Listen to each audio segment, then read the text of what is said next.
Fala pessoal, tudo bem? Canal, como sempre, muito devagar, mas tá indo, né? Hoje eu vou falar de Zoológico no Inverno, a obra de Jiro Taniguchi, um mangá lançado pela editora Devir. Faz um tempinho já, imagino que já deve ter 1 milhão de análises aí sobre, mas eu quero falar sobre esse mangá, então eu vou falar sobre esse mangá. Então hoje é dia de falar de Zoológico no Inverno. Mas antes de começar esse papo aqui, queria deixar um recado muito importante para vocês, que é: inscreva-se no Nerd Mochilinha. É devagar, mas quando sai vídeo, você sabe que foi feito com coração. Então vai lá, inscreva-se para você não perder nada. Seja um mochilover, né? Entre para a comunidade Mochilinha e já deixa o seu like também aí. Acho que antes de começar essa avaliação aqui, eu acho que eu vou falar um pouquinho da edição da Devir, tá bom? A edição da Devir, ela é muito simples, ela é uma edição capa mole, ela tem uma sobrecapa, essa aqui é a capa, essa aqui é a sobrecapa não, a quarta capa, ela complementa de certa forma aqui a arte da capa, né, dando continuidade aqui, mostrando umas árvores. Quando você retira a sobrecapa, a gente tem aqui uma arte, né, do autor aqui conversando com uma moça e umas plantas aqui que nada mais, nada menos que é uma das cenas do mangá, tá certo? É uma edição simples, eu acho que não tem muito o que reclamar. É aquela famosa edição, eu quero ler um negócio simples, um negócio leve. O mangá é levinho, né? Ele não tem nem, sei lá, aqui eu tô vendo aqui, ele não chega a 250 páginas. É um mangá perfeito para você ler cagando, para você ler no ônibus, para você ler em qualquer lugar que te der vontade, porque eu vejo muita gente reclamando de gibi de capa dura, gibi pesado, etc. É um mangá ideal para você ler em qualquer lugar.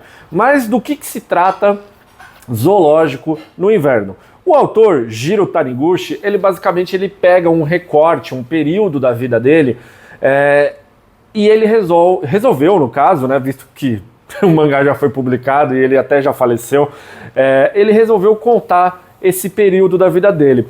E é um período extremamente importante na vida do autor, porque é o seguinte: logo de cara, no primeiro capítulo, aqui de nome Zoológico no Inverno, que dá nome à obra, é o capítulo que mostra a transição da vida do autor de um emprego que ele trabalhava numa fábrica, e é quando ele toma uma espécie de... Como é que eu posso falar assim? Acontece um episódio chave na vida dele, em que ele percebe que, cara, essa vida de ficar trabalhando em fábrica, ela não é muito boa, né? Ela não é muito boa, não é aquilo que ele deseja. Então, esse capítulo, ele é um dos mais importantes aqui do mangá. Primeiro, para você entender quem é o Jiro, né? Para você entender quem é o Taniguchi aqui, a personalidade dele, como ele fala, como ele age, e também é o pontapé inicial para a obra do mangá, literalmente. Além de ser o primeiro capítulo, eu acho que é muito importante para o leitor entender a persona Taniguchi aqui. No segundo capítulo, que se chama A Primavera do Início, ele também é um capítulo bem legal, porque aí sim é o ponto de virada na chave do autor. Ele sai do trabalho de fábrica e ele vira um mangaka. Ele, na verdade, ele começa como um assistente de um mangaka, que é muito famoso, tal, etc., que é o autor de Golgo 13, que eu esqueci o nome agora, mas vai aparecer aí na tela. Então, assim, é um ponto-chave. Ele sai da fábrica e ele entra nesse universo de mangá. E é muito interessante ver como é que essa indústria ela trabalha. A gente sabe que ela é uma indústria extremamente não prazerosa, né? É cheia de prazos, é cheia de pressão, é cheia de várias coisas negativas. Basicamente, quem fica nessa indústria e consegue atingir o sucesso Ela é uma vencedora na vida.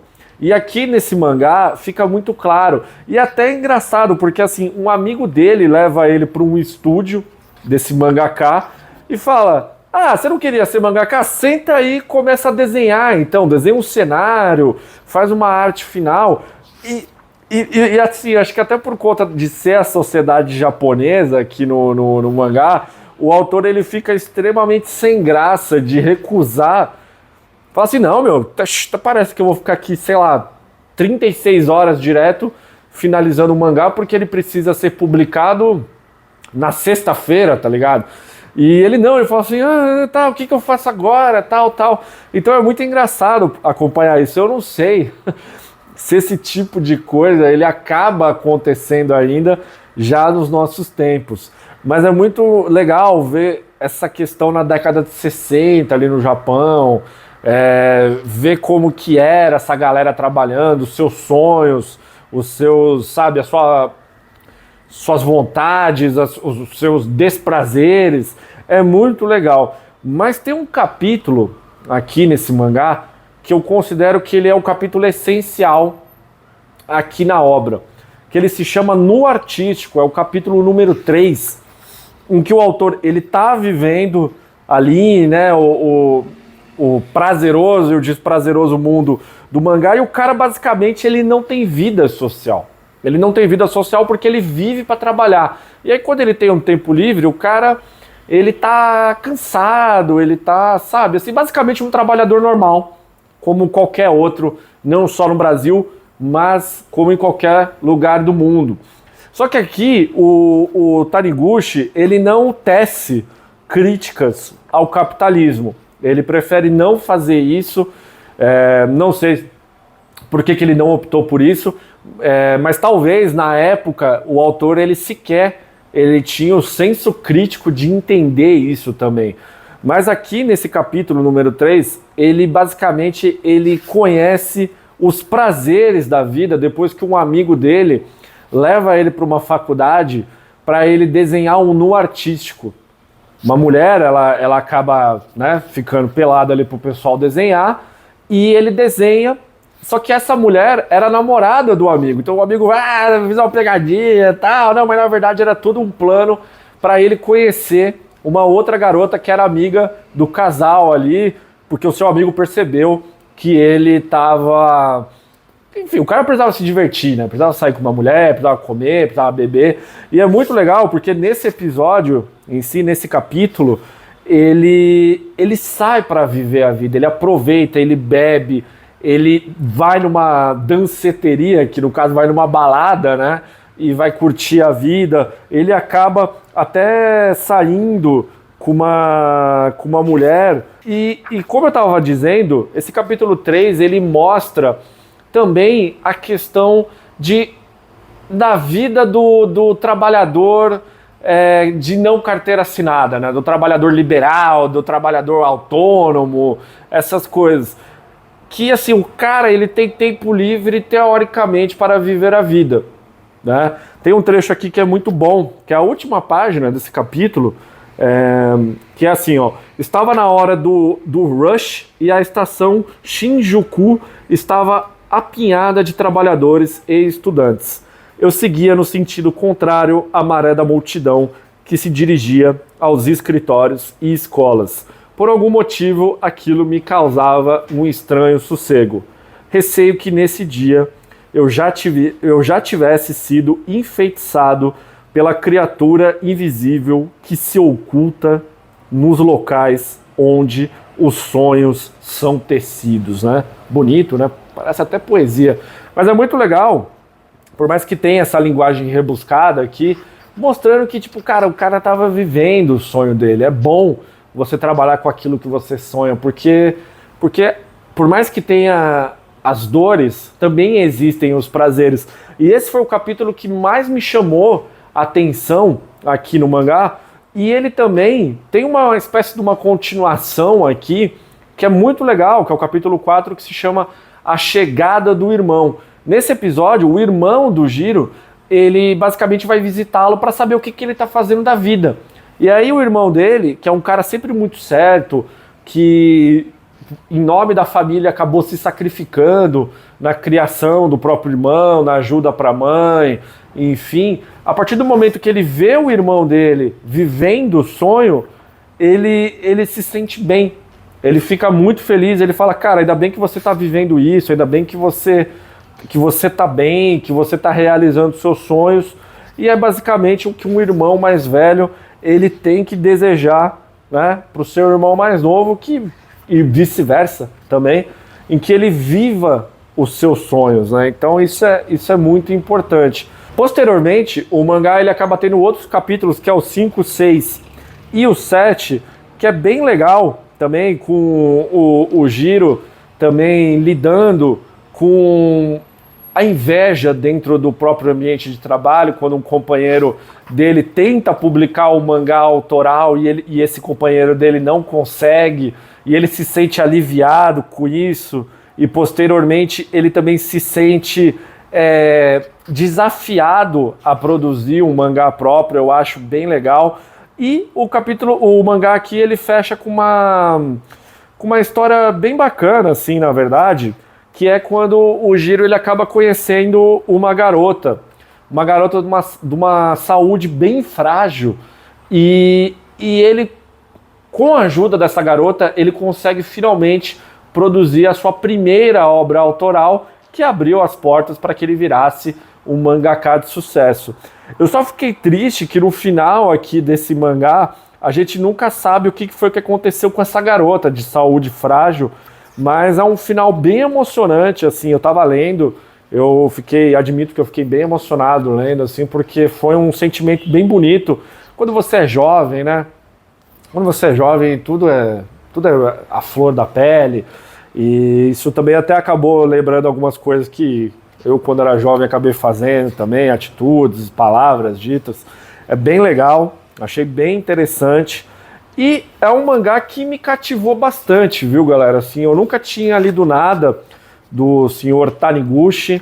Fiquei bem empolgado em ler. Eu tenho aqui outra obra dele, que é O Homem que Passeia, também que saiu pela Devir. Eu pretendo ler também aí em breve, porque esse meu primeiro contato com o senhor Taniguchi foi bem legal. É um mangá que ele aborda o desenvolvimento, o amadurecimento e as escolhas que você faz na sua vida.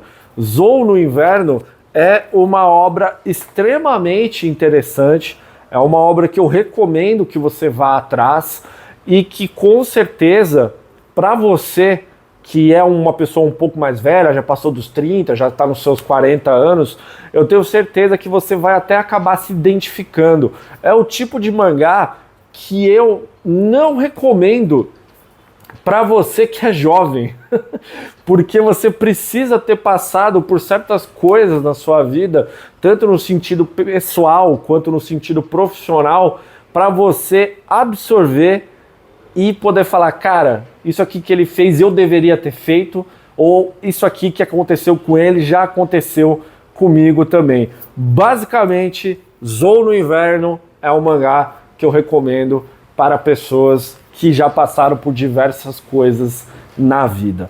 Tá certo? E falando ainda da edição em si, né, que eu acabei falando aqui do formato, é um mangá teoricamente de um tamanho um pouquinho maior. Eu vou pegar aqui um mangá aqui, ó, da Panini. Na verdade, da Panini não, é um mangá que eu tenho aqui da Viz Media, do Dragon Ball. Olha aqui a comparação do tamanho. Ele tem um formato maior. A arte do Taniguchi, ela não é muito complexa, assim, sabe? Tipo assim, ela é detalhista, ela é bem bonita, mas, assim, não tem nada que eu particularmente, tá?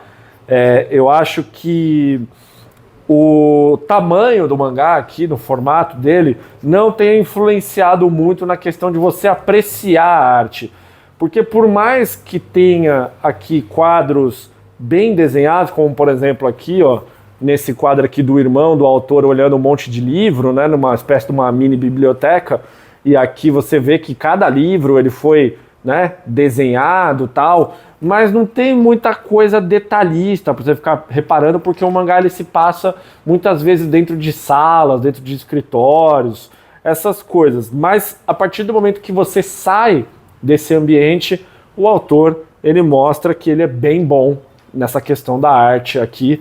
Os rostos eles são bem expressivos, é bem legal, assim, não é um expressivo exagerado, né? É um expressivo que você sente ali a emoção daquele personagem durante o quadrinho. E em relação também à edição, eu tenho uma pequena reclamação, porque existe diversas coisas sendo citadas aqui no mangá que não tem quase nada, assim, não tem um complemento. Poderia ter umas notas aqui no final do mangá explicando algumas pequenas coisas, por exemplo, o que é a revista Garo, o que é tal coisa, o que é... Eles optaram, às vezes, na hora de colocar aqui uma explicação de algo, de, por exemplo, eles espremerem bem pequenininho aqui, ó, vou até tentar deixar bem perto aqui, vou até pedir para a produção dar uma circulada aqui, que é quando eles resolvem explicar alguma coisa, mas fica uma letrinha bem pequenininha, que chega até a ser ruim de ler. Então eu acho que a Devir ela poderia ter optado por uma página com notas no final ali, que eu acho que ajudaria a enriquecer ainda mais a obra aqui de Zoológico no Inverno. Tá certo, pessoal? Essa aqui é a minha avaliação. Eu acabei falando bastante do mangá. Se você não queria nenhum spoiler, desculpa. Deveria ter avisado no início do vídeo. Mas eu recomendo de verdade que vocês comprem esse mangá aqui se você já passou dos 30 anos de idade, né? É um mangá pra gente um pouco mais velha. Mas tudo bem, o público aqui do canal também é um pouco mais velho, então tá tudo certo. E você, já leu Zoológico no Inverno? Qual que é a sua opinião? O que você achou? Você gostou? Você não gostou? Enfim, deixa aí seu comentário. Se você ainda não é inscrito, inscreva-se agora mesmo, clicando no botão ali de inscreva-se e já deixe seu like e aproveite e ative a notificação para você não perder absolutamente nada aqui no canal. Tá certo, pessoal? Eu fico por aqui e até o próximo vídeo do Nerd Mochilinha. Valeu!